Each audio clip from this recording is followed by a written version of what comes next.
Hi friends, welcome back to my channel. Podarillu serial latest ఎపిసోడ్స్లో ఏం జరగబోతుందో ముందుగానే తెలుసుకోవాలనుకుంటున్నారా? అయితే ఇప్పుడే ఇక్కడే మా ఛానల్ని సబ్స్క్రైబ్ చేసుకోండి ఫ్రెండ్స్. నచ్చినట్లయితే చిన్న లైక్ ఇచ్చి ఎంకరేజ్ చేసేయండి. ఇక ఎపిసోడ్లోకి అయితే వెళ్ళిపోదాం. ఈ ఎపిసోడ్ స్టార్ట్ అవగానే మొత్తానికి చూసుకున్నట్లయితే ఇక మహాకి పెళ్ళి ఇష్టం లేదు అని సంగతి ఎన్నిసార్లు కన్న తండ్రితో చెప్పినా వినిపించుకోకుండా ఇక పెళ్ళి ఫిక్స్ చేసిందే కాకుండా ఇక తనని కొడతాడు. ఆ కొట్టిన దెబ్బతో మహాకి మనసు విరిగిపోతుంది. నా కన్ని తల్లిదండ్రులు నా మాట వినరు, అలాగే నేను చదువుకుంటాను, ఇంకా మంచి స్థానానికి వస్తాను అన్నా చెయ్యరు. ఆ సైకోగాడికి ఇచ్చి పెళ్ళి మాత్రం చెయ్యాలనుకొని తన బాధ్యతని తులిపేసుకుందాం అనుకుంటున్నారు అని చెప్పి ఇక ఇంట్లో నుంచి వెళ్ళిపోయేయడానికి ఇక తన నిర్ణయం అయితే తీసేసుకుంటుంది. ఇక అప్పుడే మహా వల్ల వదిన మహాకి చాలాసార్లు సర్ది పెడుతూ ఉంటుంది. ఇక భూషణ్లో పెళ్ళి కొడుకు భూషణ్ మనం అనుకున్నంత చెడ్డవాడు కాదు మహా. మెల్లమెల్లగా పెళ్ళైన తర్వాత మాటలు మనం చెప్పి మార్చుకోవచ్చు అని చెప్పి నచ్చజెప్తుంది. అయినా కూడా మహాకు మాత్రం అస్సలు పెళ్లి చేసుకోవడం ఇష్టం ఉండదు. ఇక తన అన్న కూతురు చిన్న పాపని ముద్దు పెట్టుకొని మనసులో తన భారాన్ని దించుకొని లోపలికి వెళ్ళిపోతుంది. ఎవరు లేని టైం చూసుకొని మొత్తం ఇంట్లో తన బట్టలన్నీ కూడా సూట్ కేసులో సర్దేస్తుంది మహా. అయితే ఇక బ్యాగును తీసుకొని జాగ్రత్తగా ఇంట్లో అటు ఇటు చూసి మెల్లగా తీసుకొచ్చి ఇక చక్రికి అప్పచెప్తుంది. చక్రి ఆ బ్యాగును తీసుకొని, ఏమండి, కరెక్ట్గా 12 గంటల తర్వాత ఇంట్లో అందరూ నిద్రపోతారు, అప్పుడు ఒక్క రింగ్ ఇవ్వండి చాలు, నేను వెంటనే కారు ఇక్కడ పెట్టుంటాను అనగానే, ఏంటి రింగ్ ఇవ్వాలా, నీకు డబ్బులు లేవా, పెట్రోల్ డబ్బులు కావాలంటే నేను ఇస్తాను అని చెప్పి అంటూ ఉంటే, అయ్యో బాబోయ్, రింగ్ అంటే ఫోన్లో రింగ్ అండి, డబ్బులు కాదు అనగానే, అవును నేను చేసేది కరెక్టేనా అని చెప్పి అంటుంది. అదేంటండి అలా అంటారు, మీరు చేసేది 100కి 100% కరెక్ట్. మీకు ఇష్టం లేని పెళ్ళిని చేసి ఆ పిల్లకొడుతో మీ భవిష్యత్తుని బద్దలు చేస్తుంటే మీరు ఈ నిర్ణయం తీసుకున్నారు, మీరు కరెక్ట్గానే చేస్తున్నారండి అనగానే, అవును నేను కరెక్ట్గానే నిర్ణయం తీసుకున్నాను. నిజానికి మా నాన్న మీద మా అమ్మ మీద నాకు కోపం వచ్చింది. నాకు ఆ సైకో గడికి ఇవ్వద్దని ఎన్నిసార్లు పెళ్లి చేయొద్దని ఎన్నిసార్లు బ్రతిమలాడినా వినట్లేదు, కాబట్టి తప్పట్లేదు. ఇదిగో నువ్వు కరెక్ట్గా 12 గంటలకి ఇక్కడ వెయిట్ చేస్తూ ఉండు, నేను ఇల్లు వదిలి వచ్చేస్తాను అని చెప్పి ఇక స్ట్రాంగ్గా తన నిర్ణయం తీసుకుంటుంది మహా. ఇక అక్కడి నుంచి చక్రి వచ్చి కార్లో ఆ లగేజ్ బ్యాగ్ని పెట్టి, నిజంగానే మహాలక్ష్మి 12 గంటల తర్వాత వస్తుందా అని చెప్పి ఇక అనుకుంటూ ఉంటాడు. ఇక ఇక్కడికి వచ్చేస్తే అప్పుడే కరెక్ట్గా బయట పనులన్నీ ఫినిష్ చేసుకొని మహా తల్లిదండ్రులు వాళ్ళ అన్నయ్య ముగ్గురు వస్తారు. ముగ్గురు వచ్చి ఇక వాళ్ళ వదిలితో, అవును ఇంతకీ మహా భోజనం చేసిందా అని చెప్పి అడుగుతూ ఉంటే, మహా వాళ్ళ వదిన, నేనే తినిపించాను అత్తయ్య అనగానే, మంచి పని చేసావు, రేపు ఈ పాటికి పెళ్ళయి ఒకరి ఇంటికి వెళ్ళిపోతుంది, కానీ దాన్ని చేసుకోవడం వల్ల అది బాగా బాధపడింది అని చెప్పి అంటూ బాధపడుతూ ఉంటుంది వాళ్ళమ్మ. ఆ మాటకి వెంటనే, అవును నిజమే, మహాని నేను కొంచెం బాధ పెట్టాను, అది రేపు ఈ పాటికి వెళ్ళిపోతుంది అని చెప్పి ఇక తల్లిదండ్రులు ఇద్దరూ బాధపడుతూ ఉంటారు. ఇంతకీ మహా ఏం చేస్తుంది అని చెప్పి అడగగానే, పై రూమ్లో ఉంది మామయ్య అని చెప్పి అనగానే, ఒకసారి మహాని పిలువమ్మా అనగానే, మహా మహా అని చెప్పి పిలుస్తూ ఉంటే ఇక మహా రాదు. ఇదేంటి ఉలుకు పలుకు వినిపించట్లేదు, మహా అసలు ఉందా ఇంట్లో అని చెప్పి అనగానే, ఇంతలోనే స్టెప్స్ నుంచి దిగుకుంటూ వస్తుంది మహాలక్ష్మి. ఇక కోపంతో వస్తూ ఉంటే, అమ్మ మహా నిన్ను బాధ పెట్టాను, సారీ అమ్మ అనగానే దెబ్బకి ఎమోషనల్ అయిపోతుంది. నాన్న, నువ్వు నన్ను కొట్టావంటే ఆ అధికారం ఉంది, నువ్వు నన్ను ఎప్పుడైనా కొట్టచ్చు, ఎప్పుడైనా తిట్టచ్చు నాన్న, నేనేం ఫీల్ అవ్వలేదు అని చెప్పి, ఇంతకంటే ఇంకెక్కువసేపు నాన్న దగ్గర ఉన్నా ఖచ్చితంగా నేను కరిగిపోతాను అని చెప్పి ఇక అనుకుంటూ ఉంటుంది. అమ్మ అల్లుడు గారు నీకు ఇక అన్నీ మర్చిపోయి హాయిగా నిద్రపోమన్నారు, అలాగే ఇక జరిగిందంతా కూడా ఒక పీడకలలా మర్చిపోయి రేపు పాటికి పెళ్ళికి సిద్ధంగా ఉండమ్మా అని చెప్పి అనేసరికి ఇక మహాలక్ష్మి గుండెల్లో రాయపడుతుంది. సరే అన్నట్టుగా రూమ్లోకి వెళ్ళిపోతుంది. ఇక మహా తల్లిదండ్రులు భోజనాలన్నీ ఫినిష్ చేసి వదిన వాళ్ళ అన్నయ్య ఇక తల్లిదండ్రులు అందరూ కలిసి మిడ్ నైట్లో నిద్రపోతూ ఉంటారు. ఇక కరెక్ట్గా చక్రి ఫోన్ చేస్తూ ఉంటాడు. ఫోన్ చేయగానే ఇక దెబ్బకి అప్పుడు గుర్తుకొస్తుంది ఇల్లు వదలాల్సిన టైం వచ్చిందని. ఇక మహాకి చాలా బాధగా అనిపిస్తుంది. అటువైపు ఇక ఇల్లు వదిలి వెళ్ళలేని పరిస్థితి. అలా అని చెప్పి ఇంట్లోనే ఉంటే తన భవిష్యత్తు తన కళ్ళ ముందే కనపడుతున్న సంగతి. ఇక ఏమీ కూడా ఆలోచించకుండా ఇక వెంటనే ఇక ఒక లెటర్ని అయితే రాస్తుంది. నాన్న, నేను ఎవరినో ప్రేమించానని నువ్వు అడిగావు, కానీ దానికి సమాధానం నేను చెప్పాలి కదా నాన్న. లేదంటే నీ దృష్టిలో నేను ఇల్లు వదిలి వెళ్ళిపోయానంటే లేచిపోయి వెళ్ళిపోయానేమోనని అనుకుంటావు. కాబట్టి ఖచ్చితంగా నీకు సమాధానంగా రాస్తున్నాను నాన్న అని చెప్పి ఇక ఒక లెటర్ అయితే ప్రిపేర్ చేస్తూ వాళ్ళ నాన్న వాళ్ళ అమ్మతో కలిసి దిగిన ఫోటోని చూసి చాలా ఎమోషనల్ అయిపోయి వెక్కి వెక్కి ఏడ్చేస్తుంది మహా. ఇక లెటర్ రాసి వెళ్ళలేక ఇక ఆ లెటర్ని అక్కడ పెట్టి ఇక అక్కడి నుంచి కిందకి వస్తూ ఇక ఒక్కసారి డాడీని చూడాలి అని చెప్పి ఇక రూమ్లోకి అయితే వస్తుంది. అప్పటికే నిద్రలో నుంచి కలవరిస్తూ ఉంటాడు. అమ్మా, నువ్వు వెళ్ళిపోతే నేను తట్టుకోగలనా? నిన్ను అల్లారు ముద్దుగా పెంచాను. నువ్వు నా దగ్గర నుంచి ఇక అత్తగారింటికి వెళ్ళిపోతున్నావా? అమ్మ వెళ్ళిపోతున్నావా అని చెప్పి కలవరిస్తూ ఉంటాడు నిద్రలో. ఇక వెంటనే అక్కడి నుంచి తట్టుకోలేదు. లోపల బాధతో ఒక్కసారిగా ఇల్లు వదిలి వెళ్ళకూడదా అన్నట్టుగా అయిపోతుంది. ఇక వెంటనే కళ్ళ నిండా నీళ్లు తుడుచుకొని ఇప్పుడు గనక నేను వెళ్ళకపోతే ఆ సైకోగాడు నా మెడలో తాళు కట్టి వాడితో పాటు కెనడా తీసుకొని వెళ్ళిపోతాడు.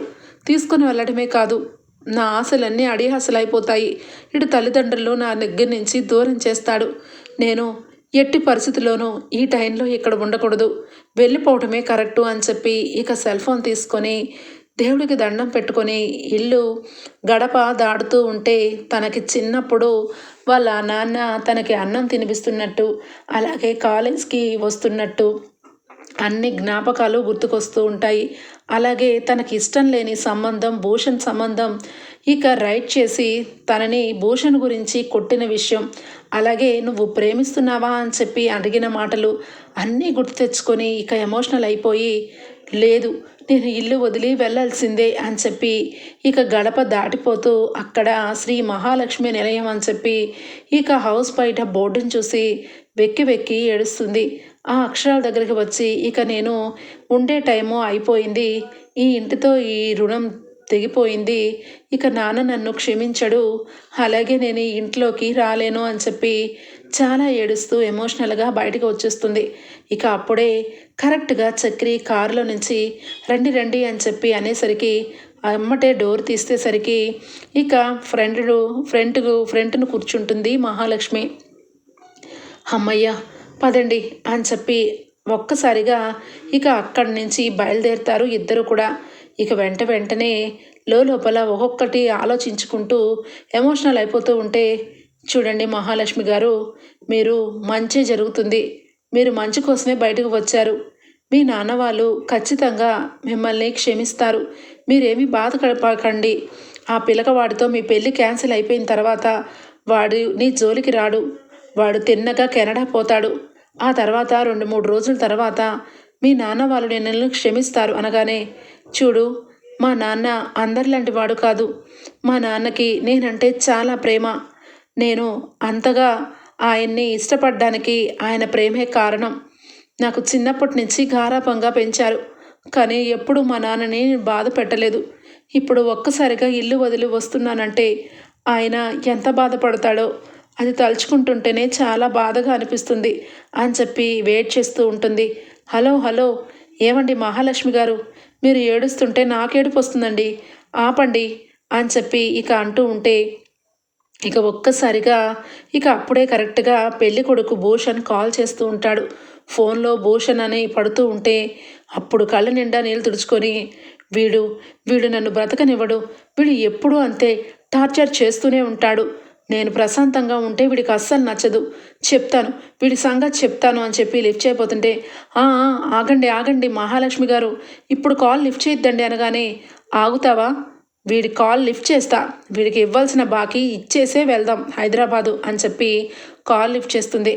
హలో, ఏం చేస్తున్నావు అనగానే నేను ఏం చేస్తే నీకేంటి అని చెప్పి ర్యాష్గా మాట్లాడుతుంది. హలో, ఏంటి మొన్న మాట్లాడుతున్నట్టే మళ్ళా మాట్లాడుతున్నావు అనగానే మొన్న మాట్లాడింది శాంపిల్ రా, ఇప్పుడు మాట్లాడింది అసలు వడ్డీ రెండును.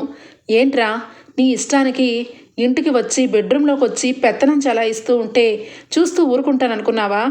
మొన్న ఫోన్ ఎత్తనందుకు 200 కాల్స్ చేసావు కదరా. ఇప్పుడు పూర్తిగా నిన్ను పెళ్ళే చేసుకోను పిల్లకోడా. అసలు నిన్ను పెళ్లి చేసుకుంటానని ఎలా అనుకున్నావురా? నేను నీకు కావాలిరా అనగానే దెబ్బకి ఫీజులు ఎగిరిపోతాయి భూషణ్కి. ఏయ్ ఏయ్ ఏం మాట్లాడుతున్నావు అనగానే తెలుగు మాట్లాడుతున్నాను రా, తెలుగు. నువ్వంటే నాకు అస్సలు ఇష్టం లేదు.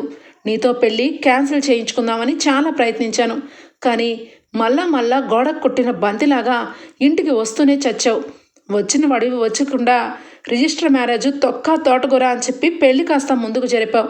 నిన్ను వదిలించుకుందామని సర్వ ప్రయత్నాలు చేశాను. ఏంట్రా నువ్వు పెద్ద వీరుడు సూర్యుడు అనుకుంటున్నావా? నీ కింద నేను పరమశిలా బ్రతకాలా? పెళ్లి చేసుకున్నాక కెనడా తీసుకొని వెళ్ళి నీకు వంట చెయ్యాలా? నువ్వు ఆఫీస్కి వెళ్తే నేను బాయ్ చెప్పాలా? నాకంటూ ఏమీ లేదనమాట. నా చదువుకంటూ విలువేమీ లేదనమాట. అసలు నేను పెళ్ళి ఎలా చేసుకోవాలరా? శాడిస్ట్ ఫెలో అనగానే దెబ్బకిష్టాన్నే పోతాడు. ఏయ్ ఏయ్ నువ్వేంటి ఇంట్లో ఉంటే ట్రాఫిక్ సౌండ్ వస్తుంది అనగానే ఏమండి అని సైగ చేయగానే వెంటనే కట్ చేసేస్తుంది ఫోను. ఒక్కసారిగా డౌట్ లేదు, మహా ఖచ్చితంగా రోడ్డు మీదే ఉంది.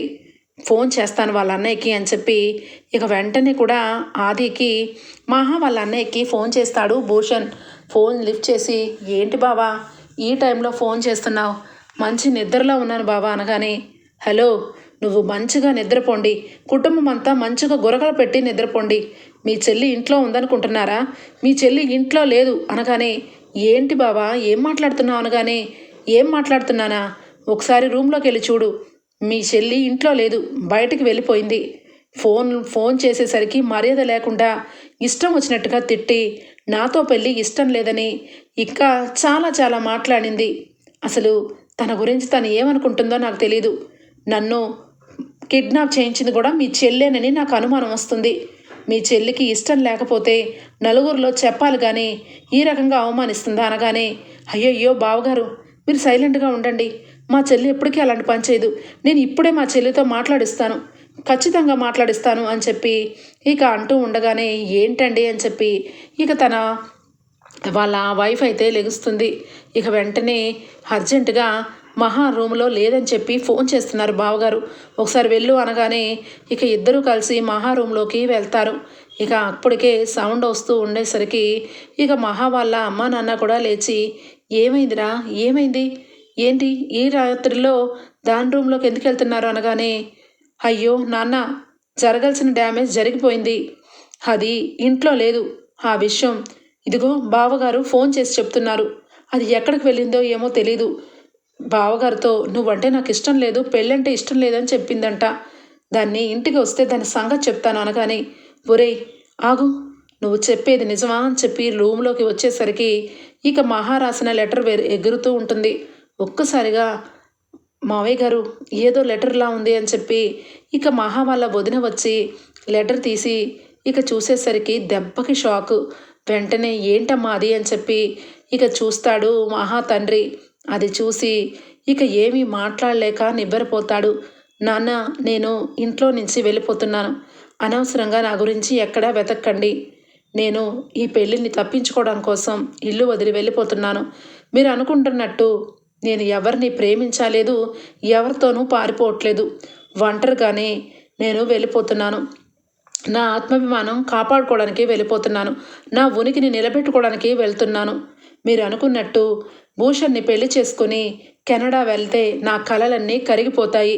వద్దు నాన్న, వద్దు నాన్న, పెళ్ళి ఇప్పుడే వద్దు నాన్న, కొంచెం టైం కావాలి నాన్న అని బ్రతిమలాడాను. ఎన్నోసార్లు చెప్పి చూశాను. చివరాఖరికి వాడిని నమ్మి వాడి దగ్గర నన్ను కొట్టావు. నాకు అప్పుడే అర్థమైంది నాన్న, నా మీద నీకు ప్రేమ ఉందే కానీ నా కలల మీద నీకు ఎలాంటి ఇష్టమూ లేదని. అందుకే ఒక ఆడపిల్లగా నేను చేసేది తప్పే. మిమ్మల్ని బాధ పెట్టచ్చు, కానీ నా గురించి నేను బ్రతకాలనుకుంటున్నాను. నేను పుట్టిన పుట్టుకకి ఒక ఒక ఫలితం దక్కాలనుకుంటున్నాను, అందుకే ఇల్లు వదిలి వెళ్ళిపోతున్నాను అని చెప్పి ఇక ఆ లెటర్లో చదివి దెబ్బకి కూలబడిపోతాడు మహా వాళ్ళ నాన్న. అయితే ఏమండి అని చెప్పి వాళ్ళ ఆవిడ మరొక వైపు వాళ్ళ అన్నయ్య పట్టుకుంటారు. ఇది ఇంత పని చేసిద్దని ఊహించలేదు, దీన్ని ఎక్కడ ఉన్నా 24 గంటల్లో తీసుకొస్తున్నానా అనగానే ఇక మహా ఈ ఒకవైపు ఫోన్ కట్ చేసి, ఏంటి వాడు ఇంట్లో ఫోన్ చేసి చెప్తాడంటావా అనగానే, మరి చెప్పక ఏం చేస్తాడండి, మీరు అనవసరంగా కాల్ లిఫ్ట్ చేశారు, మీరు నిద్రపోతున్నట్టుగా చెప్పేస్తే అయిపోయి ఉండేది కదా, ఇప్పుడు ఖచ్చితంగా మన వెనకాల ఫాలో చేస్తే ఏం చేస్తామనగానే, అవును కదా, అసలే మా నాన్నకి అందరూ తెలుసు, ఇప్పుడు ఏం చేయాలి అని చెప్పి టెన్షన్ పడుతూ ఉంటే, అది ఫోన్ మాట్లాడక ముందు ఉండాలండి, ఇప్పుడు మనం ఖచ్చితంగా ఎక్కడ ఆగకుండా హైదరాబాద్ వరకు ఫాస్ట్గా వెళ్ళిపోవాలి అని చెప్పి ఇక ఫాస్ట్గా డ్రైవింగ్ చేస్తూ ఉంటే పెట్రోల్ అయిపోతుంది, ఒక్కసారిగా డీజిల్ అయిపోయింది అనగానే, ఇదేంటిది, నేను ముందే చెప్పాను కదా నేను డబ్బులు ఇస్తానని అనగానే, అయ్యో మీరు డబ్బులు ఇవ్వడం కాదండి సమస్య, పెట్రోల్ అయిపోయింది, మీరు ఒక పక్కకు రండి, నేను పెట్రోల్ కొట్టించాలి అని చెప్పి డీజిల్కి ఇక పెట్రోల్ బంక్లో కొట్టిస్తూ ఉంటే, మరొక వైపు ఆది, నాన్న అది ఎక్కడున్నా మన మనుషులతో, ఇది ఖచ్చితంగా ఇప్పుడే బయటకు వెళ్ళింది కాబట్టి 24 అవర్స్లో దాన్ని పట్టుకొని లాక్కొస్తాను, మీరు ధైర్యంగా ఉండండి అని చెప్పి మనుషులను పెట్టి ఇక మొత్తం కూడా జల్లెడ వేయిస్తూ ఉంటాడు. ఇక రాబోయే ఎపిసోడ్స్లో అయితే చక్రి ఏ విధంగా మహాని హైదరాబాద్ చేరుస్తాడు, వాళ్ళకి చిక్కకుండా వెళ్తాడా లేదా, రాబోయే ఎపిసోడ్స్లో తెలుసుకుందాం ఫ్రెండ్స్. మీకు గనక నచ్చినట్లయితే చిన్న లైక్ ఇచ్చేయండి. Bye, take care, thank you for watching.